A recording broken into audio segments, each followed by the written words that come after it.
That'll be on the. How did you get onto it? How many logbooks did you use while you I'm on my last one now.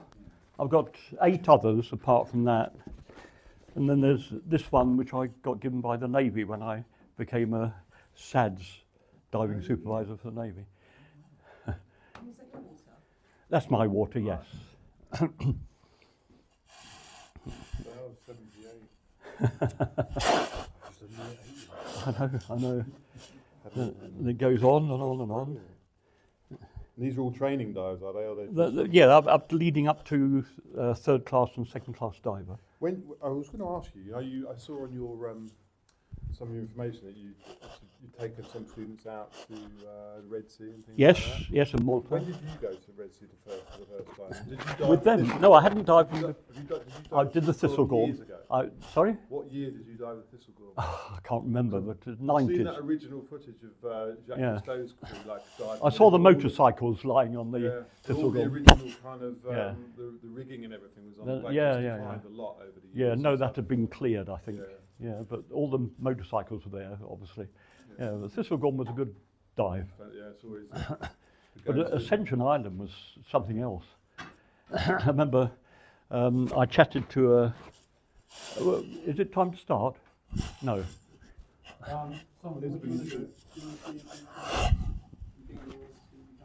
Benicio just walked out the corner. These are all sort of. Oh, I'll wait for a minute. So which dives of yours went into this book? All of them. All of them. All of them after I'd finished the other 9 logbooks. Yeah. 8 and my original one. Yeah, they're not very big logbooks. For a serious diver. Yeah. They're not. Yeah, no. I mean, this is, loads of more than I care to remember.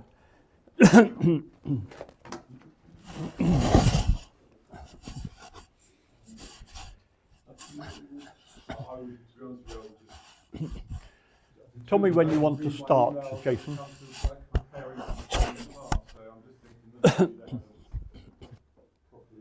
well, I mean, we'll be talking for a while, so you happy with that, Fraser? I'm ready when you are. Yeah. Let's start because then there is a phone. Yeah, go for it, yeah. Go straight on? Yeah, that's good. Right, okay. Well, thank you for coming and listening to me. What I want to put on record is the origins of the Trinity Sub Aqua Club, because I founded it in 1974, which is 51 years ago, which is when we started it. But how did that happen? Well, I joined Trinity School as a teacher in 1971, and I retired in 2008 as head of Spanish. When I joined, all new teachers were expected to participate in extracurricular activities. Normally, this meant coaching a rugby or hockey or a side, and I was interested in swimming, but there wasn't a vacancy there. It was covered by the sports department. So they suggested that I take over the officer commanding the Royal Naval section of the CCF. There was a vacancy. So I said, yeah, okay, I'll do that. So I did it for 3 years and became increasingly dispirited because, they paraded and then they went into a classroom and learnt about buoyage, chart work and navigation, position fixing, rope work, small boat handling. But there was no practical application for that at all, except on field days and summer camps. And I thought, well, this is just an extension of the school day for the cadets. They're not going to be interested for much longer. Out of the blue, this is where it all changed. Out of the blue, in 1974, I got a phone call from Alain's school. Somebody I didn't know. He was a physics teacher in charge of their Royal Naval section of the CCF, and he wanted to come over to Trinity to borrow some equipment for their annual inspection. So I invited him over and sorted him out. He was delighted. Then he wanted to have a look at the facilities we had, and I showed him the pool, I showed him the classroom, and then we got chatting, and I said, look, how on earth do you maintain the interest of the Navy cadets week after week if you're sitting in a classroom and it becomes just an extension of the school day? And he said, well, you've got a wonderful pool here, 3 metres deep in the deep end. You've got classroom facilities. Why not teach them sub-aqua diving? Everything you're teaching in the Royal Naval syllabus is applicable. Divers need to know about tides and weather. They need to know about ropes for shot lines, anchor lines, mooring ropes. They need to know about chart work and navigation so they can find wrecks at sea. He said, it all fits. And you have the practical application of teaching them in the pool as well. And I thought, that sounds absolutely brilliant. And I said, the problem is, I've never dived before. I love swimming, but I've never dived. How do I start? And he said, well, I happen to be an advanced instructor for the British Sub Aqua Club, and I'm more than willing to come over on a Monday evening after cadets and take you and 3 boys as a pioneer group to teach you. So I said, well, that would be fantastic. He was as good as his word. Every week for a year, he came over and trained us in the pool, snorkel diving and aqualung diving. Peter Coy was his name. And no, he's not there. That's me in the middle, I'm afraid. But anyway, he taught us the BSAC method, which is that every skill can be broken down into easy stages.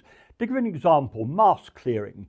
He'd take us to chest deep water in the pool and teach us that, first of all, he wants us to fit the mask and then release the seal at the top slightly so the water trickles in till it's half full, so you can still see what you're doing.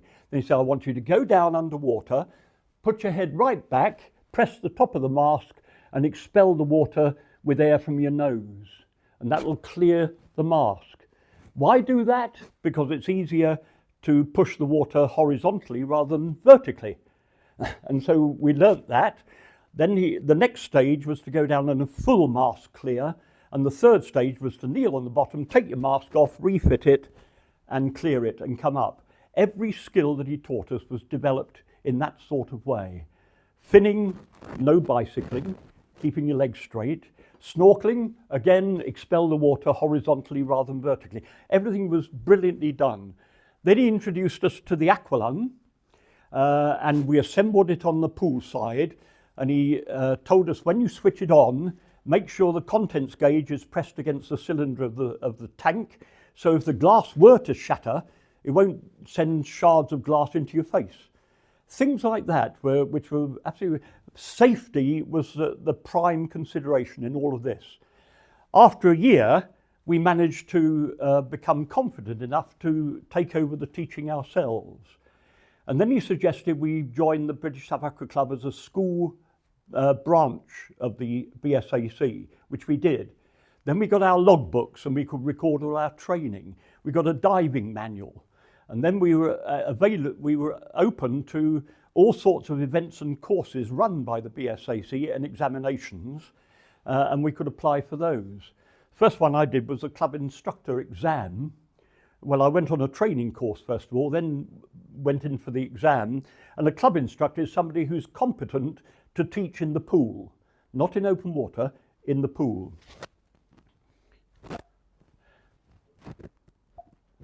Oh, it's not...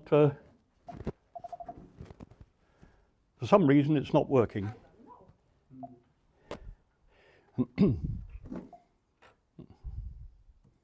Oh, there we are. Thank you. So there we are. Peter Coy was his name. I met him about a week ago at the Historical Diving Conference in Sutton. So I still keep in touch with him. So there we are. That's where the Trinity Sub Aqua Club was born. The pool training we started immediately, as I told you, and the BSAC standards, we had to go through A, B and C tests in those days. It's changed now, and went on to aqualung training with him as well. In the classroom, he taught us these: the effects of pressure, the principles of the aqualung, aqualung use and buoyancy control, burst lung and emergency ascents, air endurance, air cylinders and recharging, maintenance of equipment, diving accessories and open water diving. Those were the lectures that we were given in preparation to go open water diving. Third class theory, a third class diver is somebody who's ready to go into open water. We learnt about nitrogen absorption, narcosis, decompression, poisoning, burst lung and ascents, underwater navigation, ropes and methods, low visibility diving, charts and tides and coastal navigation. All of these safety lectures were very comprehensive, from air endurance to small boat handling. He taught us in the pool to air share. In those days there was no octopus rig, you had to air share. 2 breaths, 2 breaths, 2 breaths, 2 breaths, and then slowly, once you got the rhythm established, make your way to the surface, while the guy who has the air holds on to the straps of the guy who's out of air. And that's how you learnt to air share. Fortunately, we now have an octopus rig, which is much better, of course. Oh, and though in the early days, before we went open water diving, we had to make our own wetsuits. I got a load of neoprene and a pattern and cut it out and glued it together. And that was how we started. We didn't have buoyancy compensators either. We had surface life jackets, exactly like you get in an aircraft where the air hostess demonstrates it. Absolutely useless underwater because when you pull the toggle, the CO2 cartridge inflates the life jacket and it only does it once on the surface. So underwater it was no use for buoyancy compensation. So we did open water assessments with Peter. 500 metre swim and rescue with expired air resuscitation. Assisted ascent from 20 metres, that is the air sharing exercise from 20 metres. Clearing the mouthpiece and mask, horizontal air sharing, buddy breathing. Navigation, we learned how to use a compass, but not only the compass work, also if you go diving near the shore, you'll see ripples in the sand. And you realise that they are parallel, always parallel to the shore. So if you're swimming over the ripples, you're either going into shore or away from shore. And obviously your ears will tell you which way it is, or of course your depth gauge. Tender to rope diver, we learned how to do that. And assistant dive marshal duties, also learned how to, the dive marshal was the guy in charge of the dive who would be responsible for everything, who dived with whom, how deep they should go, how long they should spend on the bottom, all that. And we recorded every dive with a log. Every dive, the BSAC maxim was plan the dive, dive the plan. That's how we worked it.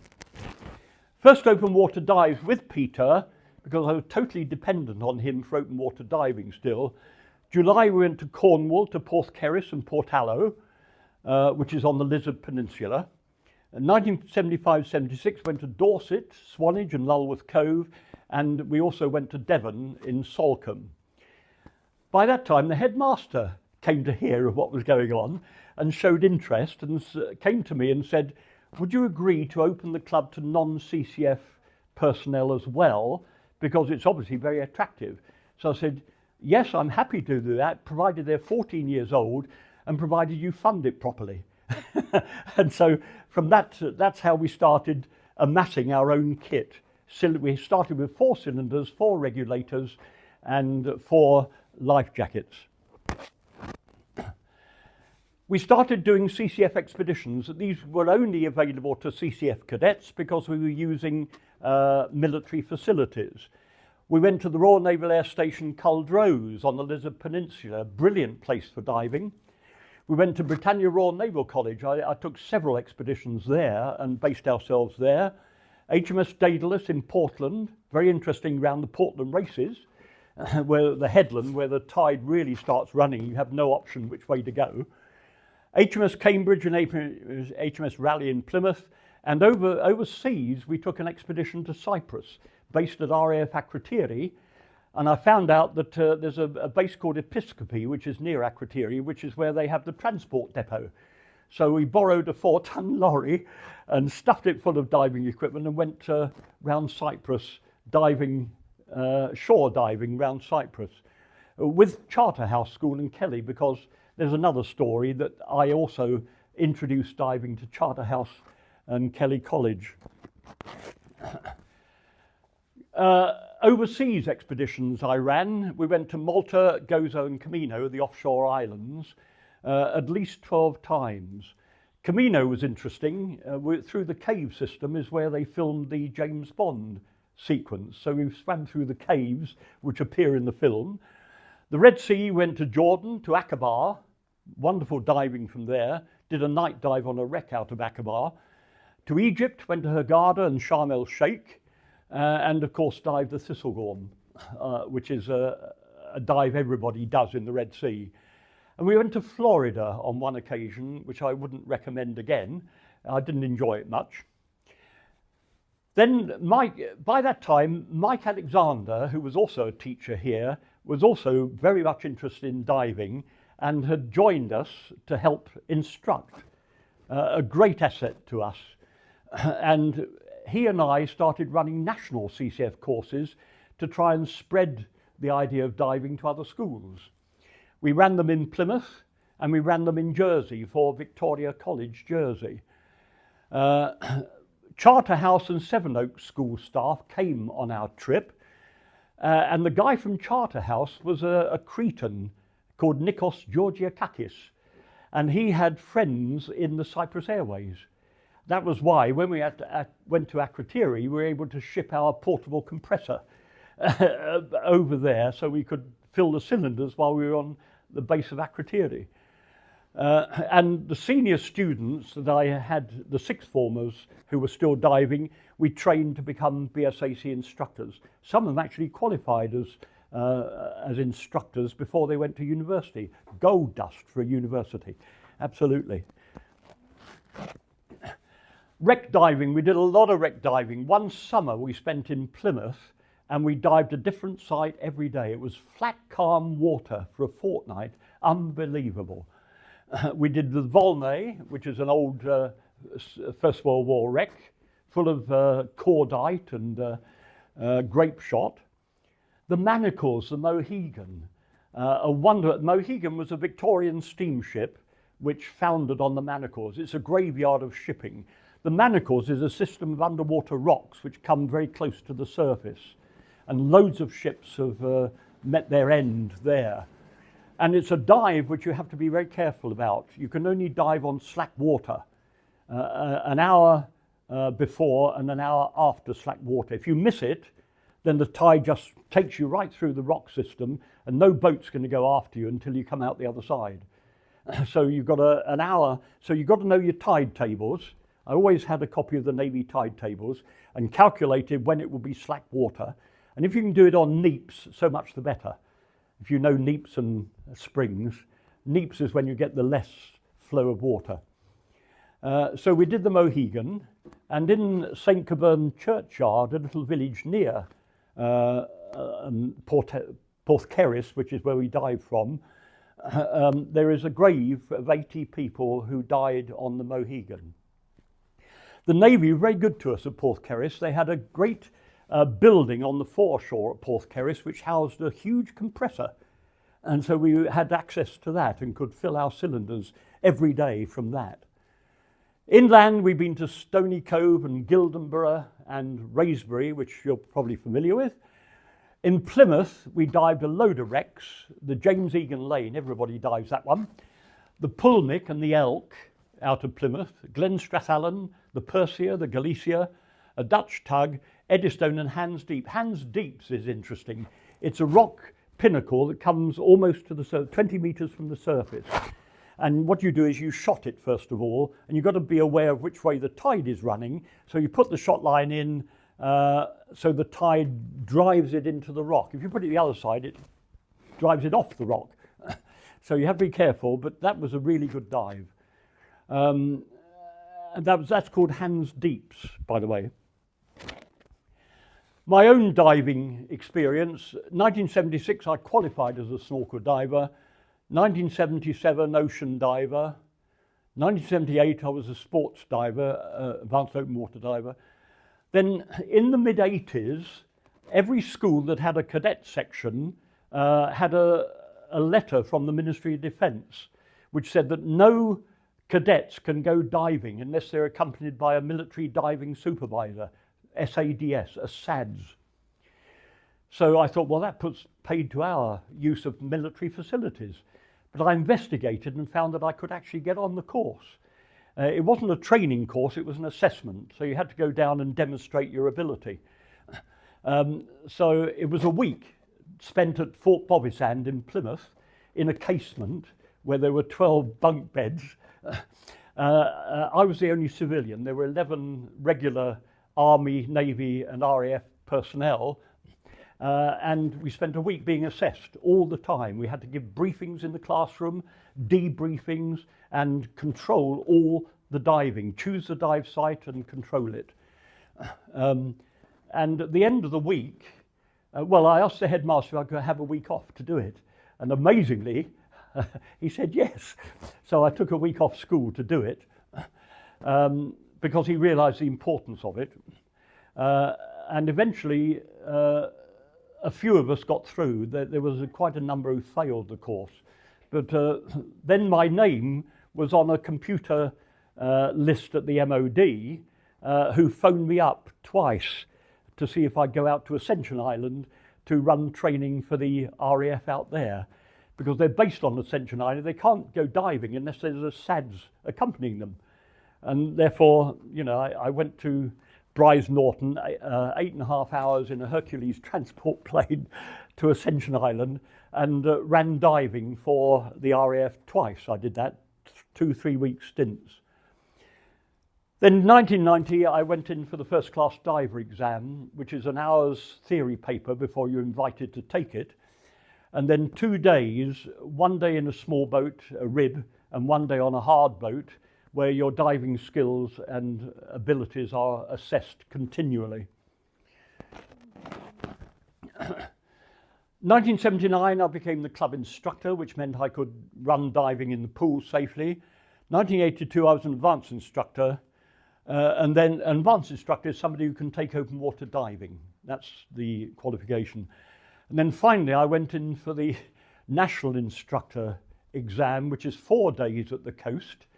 1 day in the classroom doing pool-based activities, teaching, and giving a lecture. And then a day on a rib and 2 days on a hard boat doing serious diving. And teaching all the time. It's done it again.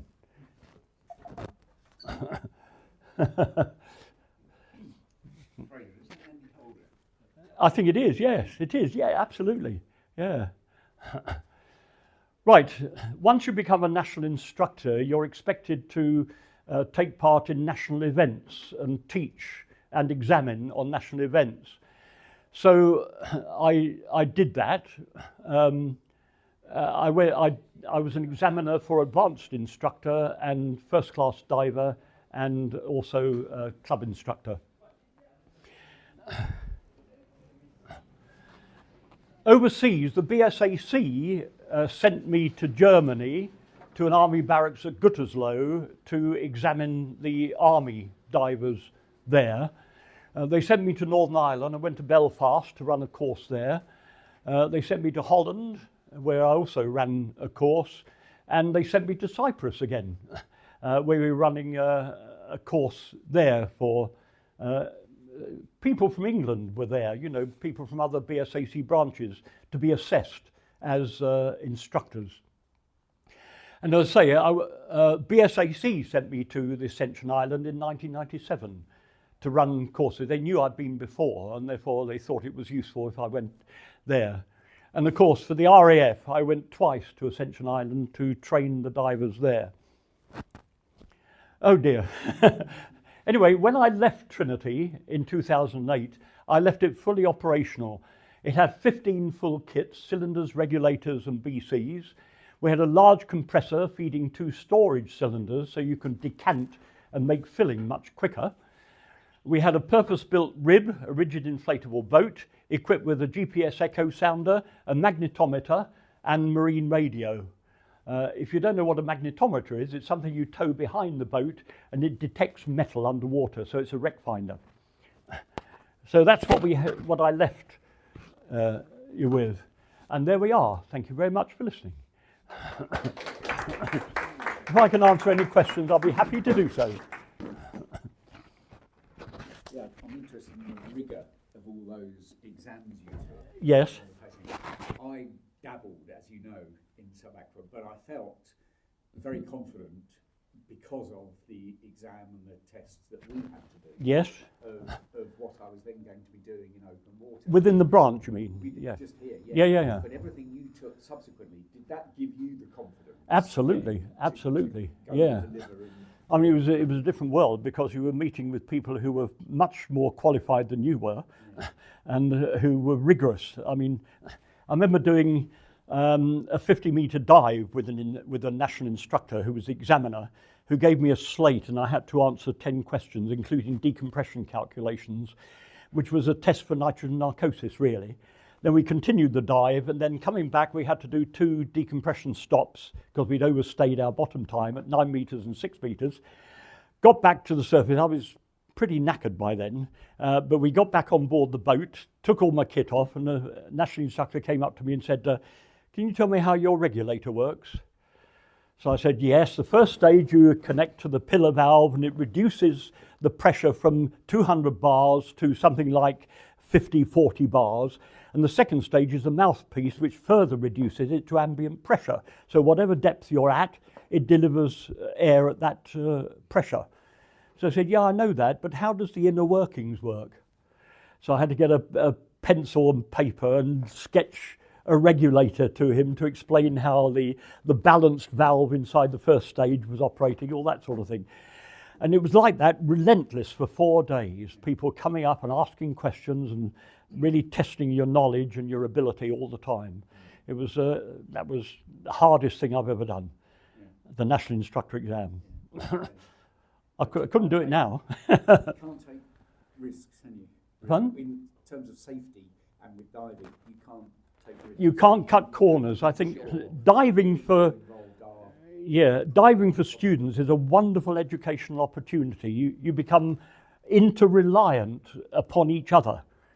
You know, and the old sir has gone, your mates, your buddies, and you operate like that. It's a wonderful experience educationally.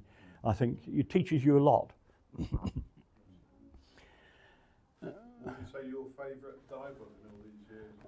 One of the best dives I did was in Ascension Island. There was a container ship containing fuel for the RAF base out there, which was anchored just off Georgetown, the jetty.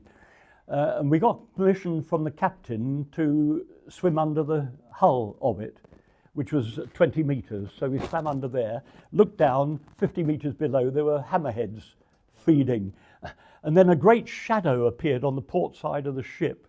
And I swam like the clappers, and the RAF sergeant who was with me did the same. And it was a whale shark, the biggest fish in the sea. And it was the length of this Maersk container ship. And he swam up against the tail fin, and he was over 6 foot, and the tail fin was towering way above him. It was an enormous thing, and that was. It's a filter feeder, so it had jaws which were wide open. It gives you a nasty suck, but it doesn't bite you. But that was a wonderful dive. I remember diving the Red Sea, going behind a coral stack, and there was a pod of 6 dolphins who were aware of our presence, but they performed. They did all sorts of tricks in front of us, you know. It was like watching the RAF, you know. They're brilliant, absolutely brilliant. But you put our hand to touch them, they're not there. They don't. You can't touch them. That was another stunning dive. Yeah, I've had some great dives. That's the beauty of diving, isn't it? Is it some of your favourite dives you don't actually expect to see what you see? Absolutely, it's purely by chance. Quite know. Every time you go underwater, Yeah, something might surprise you. Or yeah, purely by chance. Yeah. Simon, can I just ask, are we doing any school trips? Are you guys getting a chance to go off and do scuba trips? we have got, I don't know if it's been announced officially yet by the school, but it's in October in next year. We've got a Red Sea liveaboard with. Wonderful. We're planning on going. So Where are you based? it's going to. We fly into Hurghada. Hurghada. It's all northern Wrexham Reef. Yeah, I know it. Yes. So Yeah. That will be amazing if we can get it off the ground. And, Absolutely. Yeah. Fantastic opportunity. Oh, I agree. Yeah. Oh, you must go. Must go to Haggarda. But we can do other obviously the guys will get, as you probably know from Liverpool, you get the chance to sort of dive your socks off. Yeah, yeah. It's a great learning experience to develop your skills, but we're also planning on, as well as doing training, we're going to Yeah. do a sort of a environmental dive, a clean-up dive. Oh yes, yeah.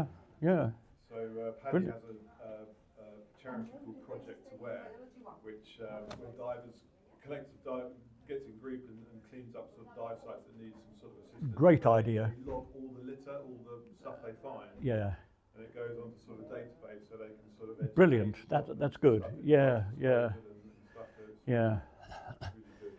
Be amazed at what divers leave behind on. Oh, it's incredible. For a previous school, I did a trip to the same sort of area, and we, in a dive not much bigger than a football pitch, we got 45 kilograms of stuff Yeah. on the bottom. I mean, all we can imagine what sort of type of stuff. Mm. So, Yeah. it's Yeah, a yeah. really good experience. Yeah. Anyway, Yeah. Great stuff. I think we're registering and stuff like that. What time have you got lessons now? yeah, time for you to go and get taught properly. Yeah, great stuff. Well, thank you very much. You're very welcome. You're welcome.